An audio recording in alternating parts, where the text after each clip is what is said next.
This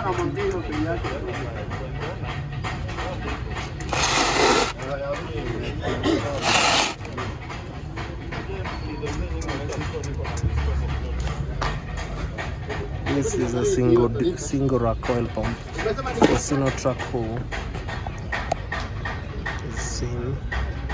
Single rack means it has only one chamber. The amount of teeth here is 29. These are 29 teeth. And the OEM number, as you can see, it's not visible. This is the OEM number. It's an original product from Weichai. The second one here is a dual rack oil pump. As you can see, it has two racks. That's heavier oil pumping through the engine. It pumps twice so that the oil is constantly flowing.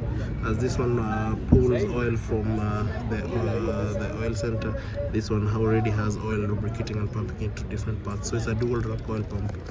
Both oil pumps fits WD615 engine.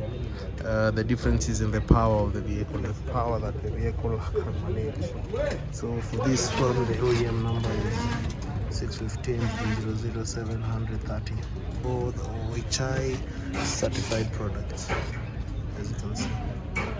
All are available. There are also fuel oil pumps. I'll do a video of them later. But for now, these two are in circulation. This one also has 29 teeth. You can see the upper part. The amount of teeth here is 29. All with original OEM embedded. So they are certified and original. You can scan the barcode.